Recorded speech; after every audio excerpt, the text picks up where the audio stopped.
Hello everyone and welcome back to the channel. I am your host Adam Hancock, and today we have an exciting one. We are back and we are releasing our brand new 2023 A to Z comprehensive city guide to Bradenton, Florida, which I would say is one of the biggest enigmas when it comes to geography and the ambiguity in the whole Southwest Florida market. This is the video, in my opinion, to replace all videos. We're going to hit the location itself. We're going to talk real estate. We're going to go lifestyle, economics, and I'm even going to tell you exactly what I would do if I was you today. Hope you enjoy, and let's hop in. All right, number one, where we absolutely need to start in this kind of guide, in my opinion, location. I had mentioned at the beginning, if geography matters on any city in the state of Florida, Bradenton's right up there. It's just not turnkey.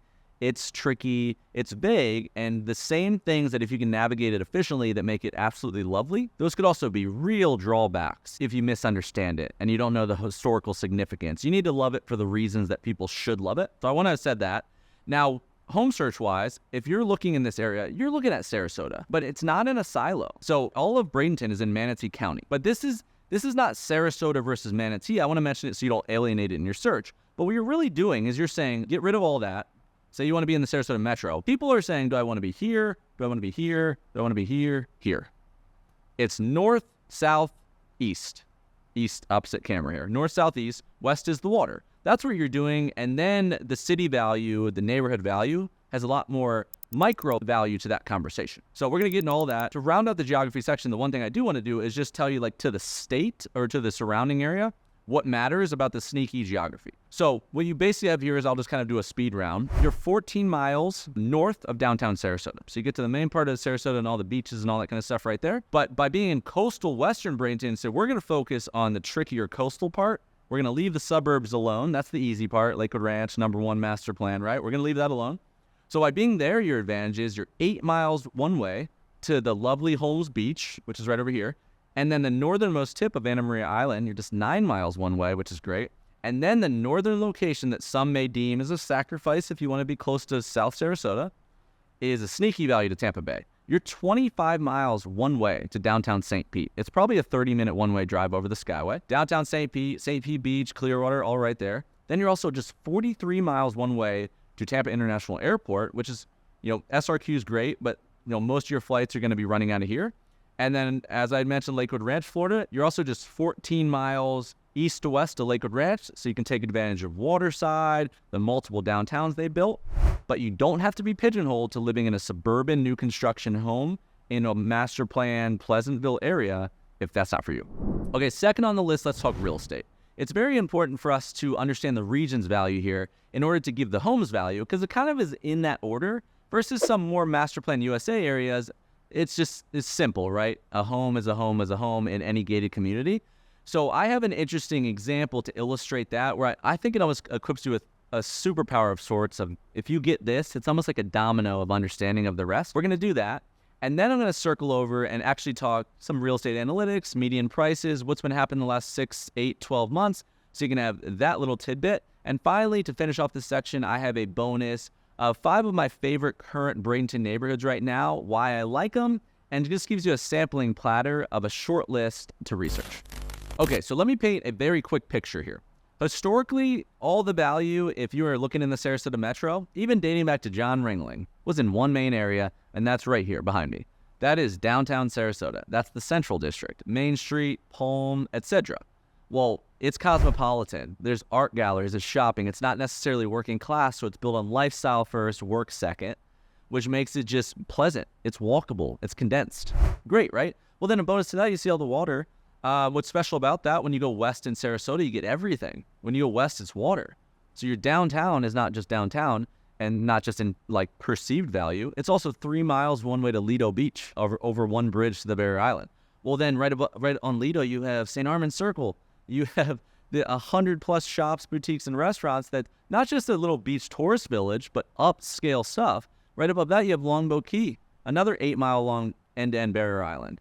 Well, then you look below that, and 6 miles below that, you have Siesta Key. There's 3 beaches on Siesta with Crescent and Turtle and Siesta. Siesta Key Village, you have 2 shopping districts on the island. All of that sits in this magical triangle of access that's just unbelievable. I would say not just to Florida, but to the United States as a whole, from mainland to Barrier Island with bay in between. Then you say, like most areas, right? If that's the main value, then everything else, what is the value east, west, north, and south of it? So west of it's water, that's out. But when you go east, you gain land, you gain the ability to have a bigger house, and you can get in these kind of districts. But what's the sacrifice for being 9 miles one way from this? Simpler example is, what if you go south? Venice, Florida has a lot of the same characteristics. You go south, it's still coastal, but you get far from what the people deem important, the minds of the people. And then the conversation goes, what about Venice versus Bradenton? Because Bradenton's doing the same thing, it's just going north versus south. What should be more valuable? Now that we're equipped with that information, we put those goggles on, we step back, and we look at Bradenton for what it is. Say you didn't know anything before, and you just looked at the concept of what I'm describing. Well, what made Sarasota amazing? A lot of it was the downtown being coastal, having downtown, the beaches, having all of that turnkey, which isn't always common. You know, St. Pete, downtown's on one side, it's on the bay, the beaches are on the other. You're typically making a sacrifice of value. You got to pick one or the other. And they're both in silos with mainland in between. Well, Sarasota's not that, but neither is Bradenton. Downtown Bradenton, you have the Manatee River above it. You have Anna Maria Island, world-class beach at the northernmost tip. You have open water. You have Holmes Beach. You have Coquina. You have Cortez. And all of downtown Bradenton's right there. It's very similar in that fact. You know, another cool thing to look at is, I mentioned the John Ringling thing. People are absolutely romantic about that renaissance. A lot of what Sarasota is, and I've said it for a long time, is that by no means is it an everyman town when it comes to income. Like, I'm not saying this is a cheap place to live. What I am saying is that it's a different money. I don't feel like it's pretentious. It's artsy, it's wealthy, but it's artsy, it's eclectic, and it's a different kind of money. And a lot of that was from that culture that originally created that value around the John Ringling idea. Well, Bradenton has a deeper history than most cities in the entire state of Florida. Right up there with St. Augustine, one of the oldest cities in the entire state. It has a sister city in Spain. It has societies that try to preserve the history. So it's not a town that you move to just because you're like, I can't afford this, I'm going to this. I think what it needs to be, it doesn't need to be junior Sarasota. It needs to be a choice alternative to Sarasota. And there's goods and bads to that, but it has the art, it has the history, it has all that kind of stuff. And what you need to look at is if Sarasota was my primetime territory, by going to the offshoot, by leaning in to what other people may deem a sacrifice. The minds of the people are saying, this is number one, and then this is number three, or whatever it may be. If they deem a sacrifice what you don't deem a sacrifice, then there's a lot of advantages. I mean, it is a far different price in Bradenton versus is in Sarasota. Availability, beach proximity, you can't replicate that in a Sarasota because it's been popular for too long. It's been in vogue for too long. So I just wanted to lay that example out as if you purely looked at geography and no one from Sarasota told you what they thought of Bradenton, in the shades of gray, then on a map, it looks unbelievable because the geography is actually unbelievable. And all you need to do is catch up on the education of why it matters. Okay, with all of that being said from a numbers perspective, over the last 12 months in Bradenton, Florida, the western part that we're focused on here, the median price was about $350,000 on all the closed properties. So you have half of your properties under $350K, which in this area is kind of wild. And that equates to about a $237 a square foot. So you got some context there. Well, versus Sarasota set at about a $485,000 median price and a $266 a square foot in the last 12 months. I would say that's probably even generous if you took the actual comparable part of the vast Sarasota to an apples to apples of Bradenton. You can see what I mean by that pricing dynamic by just being willing to go, 14 miles north. Okay, and lastly, as promised, here are 5 of my absolute favorite current neighborhoods in Bradenton, Florida, and why it should matter to you. Okay, number 1 on my list in no particular order, I'm going with an area called Palma Sola. Now, if you are a suburban person in this conversation, this is probably honestly your softest landing spot to the coastal Florida idea. Palma Sola is the suburb of western Bradenton's coast. It's perfectly situated kind of between that suburban part of western Bradenton, and then also because of the northwest location, Holmes Beach and Anna Maria Island, those sought-after beaches are right there. Boater's paradise, you have direct access to the Gulf and open waters via the Manatee River and or the bay. It's surrounded by preserves, and you have a much more affordable entry in perspective terms to a large single-family Florida-style house, either with water directly in your backyard or very, very close to it, in a conversation that you're competing with the Siesta Keys and the west of the trails and the Venice Floridas of the world. Okay, number 2 on the list, I'm going with an area called Bayshore Gardens. Now, Bayshore Gardens is valuable for many different kind of sneaky reasons. One of those is it's very far south in the Bradenton conversation, southwest. So it sits on that line of real northern Sarasota and southern Bradenton, which is going to get you a lot closer to a lot of those Sarasota items, but still be amongst Bradenton when it comes to all of that affordability and so on. You sit right on Sarasota Bay here, so beautiful views of Sarasota Bay are commonplace. You can also easily shoot west to the University of Town Center area. You can shoot down to downtown Sarasota a lot easier than maybe being in like our number one Palmasola, which is more northern, but then you're still a stone's throw from Bradenton Beach. You also have a neighborhood that has, an optional HOA situation, which is very affordable and has a marina for boat storage. It has a clubhouse, there's a playground, there's kayak, paddleboard launches, etc. So you got all that boater's paradise with some deep water there for both sailing, fishing, and general boating recreation, I guess. And then finally, like you have that old Florida feel.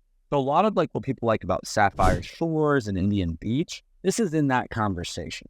Good mix of both affordability because of location, and you have your multi-million-dollar, waterfront properties, but it maintains that integrity of an older Florida feel, and that translates all the way from the pricing to the monthly fees. Okay, number 3 on the list, I'm going to give you one that really, I think, captures maybe the essence of what I'm trying to get across in this video, of the pure reason that if you love what Bradenton, Florida is on its core historically, this is right in that alley, and that's called Village of the Arts. And Village of the Arts is this little grid of houses, this little kind of these boroughs that sit right outside of downtown Bradenton. Lecom Park is adjacent. That's where the Pirate Spring Training plays as well. But I wanted to kind of give you a perspective of Casey Truman, who is on my staff here at the Sunshine State Company. Who, if you want to talk about Bradenton, I think Casey's wife is like a 5th-generation Bradenton resident, which is not that common. I wanted to give you in her words because I think she describes it perfectly. And Casey says, I quote, "These houses are owned by local artists and vendors who paint their houses with beautiful murals. They surround their yards with cool sculptures. Some of the houses have restaurants. Some of the houses have local arts and crafts.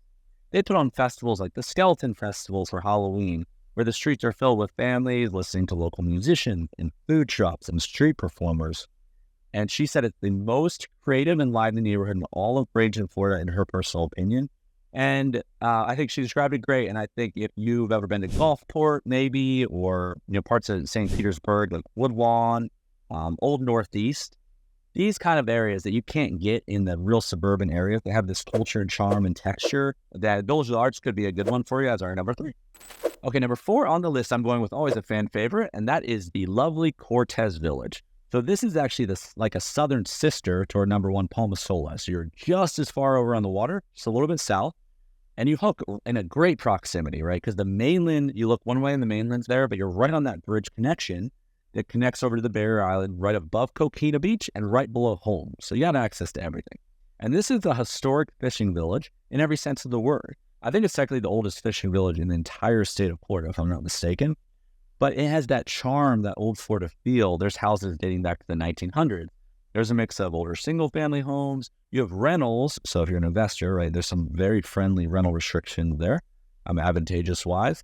It's walking distance to bars and restaurants, so you can take advantage of all that, freshly caught outdoor seafood and the fish markets and the cafes. And then, you shoot over to the beaches easily. You have historic Bridge Street right there, which is just a lovely, like, pastel-colored, cool beach village. I'm right there as well through the Cortez Bridge and beyond, but I think Cortez Village could be a really cool option if you are looking for this kind of coastal vibe. Okay, my 5th and final neighborhood for this Bradenton list for 2023, I'm going with the Riverview Boulevard area in totality. So this is actually the conduit that sits in the middle of the suburban area I mentioned, Palmasola, and downtown Bradenton. It's the connection point, which creates an interesting mix of everything.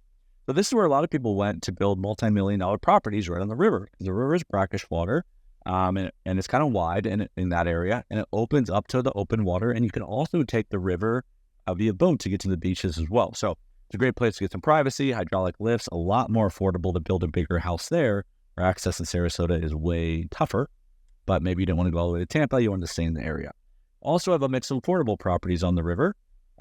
This is a lot of history of the origin story of Bradenton existed in this. You have early 1900s. You have historic areas, like original settlers were buried, historical parks, and so on. But I think this is a good representation of Bradenton as a whole as well to round out our list. Okay, section number 3, and we are going to talk all about lifestyle here. What I thought would be cool in this year's version is I built kind of a favorites list, an Adams Locals Guide favorites with Bradenton, Florida, with this specific timing to 2023. So I'm going to talk restaurants, I'm going to talk the coast, kind of weekend ideas, sports, and everything in between. So I really hope you enjoy the following segment. Let's hop in.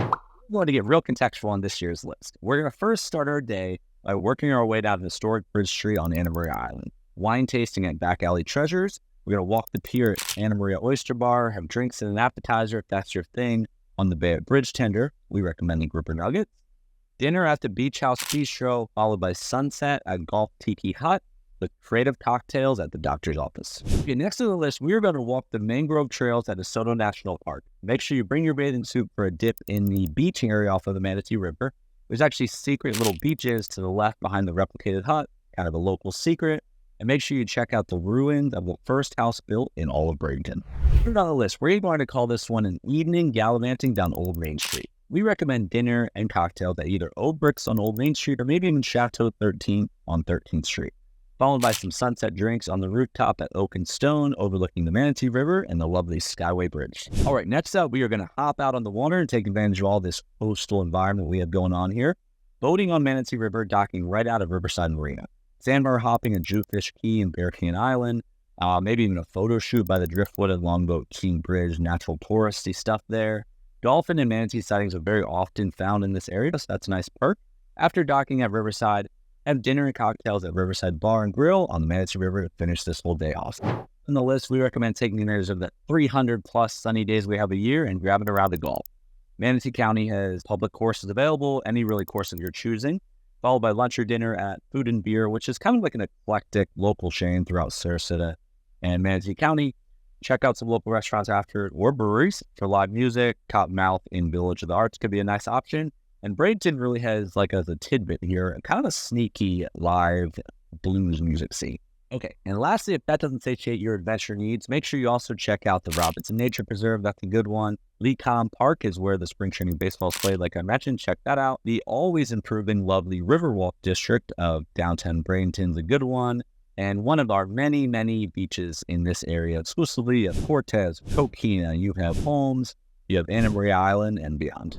All right, section number 4, we're going to talk schools and education options. A general overarching umbrella to this. I don't know if eye of the beholder is the right word, but schools are about what's right for you. I think people make it clear cut. I think ratings have their place, but everybody doesn't want the same thing.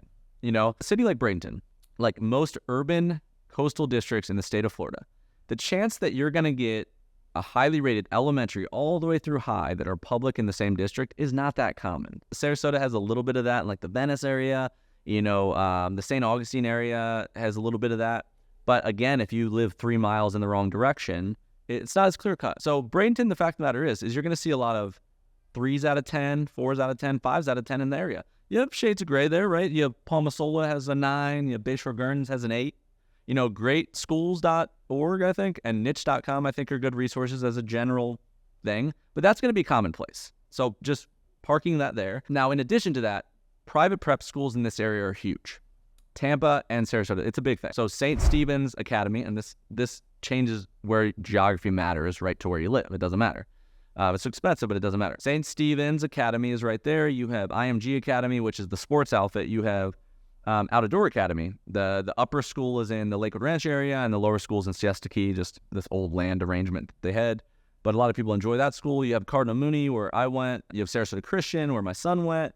You have Incarnation, which is a feeder school to that. And you go on and on and on. But that would be a way where, I'm not saying it's across the board, but you could go pre-K and maybe through lower school, and then you could switch to the high-rated high school. So that's always an option. A lot of people have this juxtaposition of that kind of thing. I just wanted to have stated it because I don't know if you want to force your way into a district in a home that you don't like, in a lifestyle you don't like, in a neighborhood you don't like, because the school's the deal breaker, where maybe it's not as clear cut, and maybe you can do a little bit of this and then a little bit of something different later as they build schools and et cetera. So that's what I want to say about schools. Now, real quick, what I'll give you is a couple quick hitters. So as far as ratings go, Ida Stewart Elementary in Palmasola is a 9 out of 10. Right below it, you have Palmasola Elementary, which is an 8 out of 10. That could kind of be a good area. Maybe that was on my list of neighborhoods as well. Luis R. Johnson, which is a K-8 school as well. That's a 7 out of 10. And you have Rowlett, R-O-W, a middle academy. That's a 7 out of 10. So just to give you some research kind of tools. But again, I'm right here on greatschools.org. I think it's a great place to start. And of course, you can reach out if you have any additional questions to that. Okay, in the last section, just for comprehensive sake to round this whole thing out, I wanted to talk economics a little bit and just a general other category. So the first thing I'd say about Bradenton in general is that northern location, what it does allow you to have access to is, from a work perspective of a day-to-day job, you can both go north and south, where if you were further south, you might not have the ability to also go north. So it would open up Tampa and Sarasota's metro both for work, which could be interesting, especially if you're very specific on industry like finance or defense or IT. Having that large Tampa hub could be attractive for those reasons. Bradenton itself, if we just focus there, right in there, if you lived and worked in the community, has seen an uptick of about a 2.5% growth year over year when it comes to just general job growth. So all good signs there, right? And then if you're like, what companies could I go after that I'd have multiple room to grow, that kind of thing. So you have Bell's Outlet that's headquartered there, one. You have Tropicana, so Tropicana, which sponsors the Tampa Bay Rays. Tropicana is based in that area. You also, I believe, Foot Locker is there as well. So just to name a few, that would be like more major corporations. Now, if you're going to look at Sarasota, you have Boar's Head. The meat company is based in Sarasota. They're actually right out of the our office is on the same floor as them. You have Intertape Polymer Group. You have the Turbis, the tumblers are in Venice. That whole thing, and then real estate. Insurance, hospitality galore all over Sarasota, right? Because again, it's lifestyle first, work second. So a lot of the industry is to support the people that are retired. Then if you go to like the Tampa St. Pete, it really opens it up. You have Jabil, which Jabil was one of my first jobs ever. It's a large electronic manufacturing corporation. HSN Network, the home shopping network. You have Raymond James Financial. I have just some notes here to articulate. You have Tech Data is in the Tampa Bay area. You have Blooming Brands, the restaurant group, all of that right there. So Tampa's a huge hub for the state as far as like a pass through as far as work goes. So being able to shoot up to St. Peter, Tampa, and then have the affordability of Bradenton, I think could be interesting. So just food for thought there. To round this whole thing out, what exists now that did not exist when I was growing up, co-working. Too. So if you especially like work from home or something like this, and you can have the affordability of Bradenton, especially if you're bringing an income that's based out of like New York or California, and you can play that income arbitrage, then co-working has actually become kind of big. You have co-working right in Bradenton. You have several in downtown Sarasota. You have several that are taking just regular office spaces and doing little co-working operations. So it's a lot more affordable than it used to. If you have kids and just work from home just doesn't work, or you want to mix it up and you can't coffee shop hop forever, which I did for a long time, phone calls, it becomes an issue, then it's a lot more affordable. You can get suites, you can get virtual mailboxes. So I just wanted to had mentioned those kind of items. I think it's becoming more interesting in a retirement town to work than it used to be. So you could have all the great of the paradise of Florida and maybe not wait 10 more years to migrate down. So I hope that makes sense. All right, my friends, that is a wrap for our 2023 A to Z guide to Bradenton, Florida. I really hope you enjoyed it. I know it was comprehensive. I know it had a lot of information. I hope you found that useful, and it was meant to be that way, so I hope you can at least refer back to what matters to you as like kind of a guide that could have staying power. Beyond that, a couple housekeeping items for you. So the elephant in the room is if you're buying, selling, investing, even 2 years from now, a month from now, relocating specific, anything like that, we have a really, really unique team. You not only get me, who's spending most of my time these days in research and trying to, be the smartest person in the room when it comes to the data and all that kind of thing, but you get the broker directly because of our orientation. And then on top of all that, you get a personal concierge agent that we don't just give you someone that like does well. We match personality. If you're moving to Bradenton, we'll give you the 5-year generation Bradenton person. We're looking for someone that really syncs and resonates with what you're looking to do. So all of our contact information is everywhere. We're full scale, the whole state of Florida, everything. And we really, really specialize in new construction and relocation and these weird areas like this that are hard to figure out. So please reach out if we can assist in any way. Even a conversation would be fantastic. Beyond that, the website you're seeing right behind me here, this is just one page of it, but the sunshinestateco.com, tons of resources on there. I've built many like flipbook style guides across many areas, absolutely free, just trade you for an email address.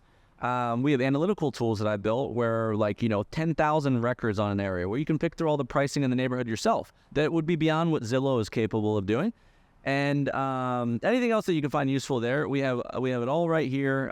So please utilize that resource if you would like to. Again, this stuff is completely free. Thank you again so much for watching today's video. Please keep a lookout on the series as I continue. I'm going to try to make these more valuable and quicker and, all that kind of stuff. So I appreciate you guys as always. We'll see you on the next one.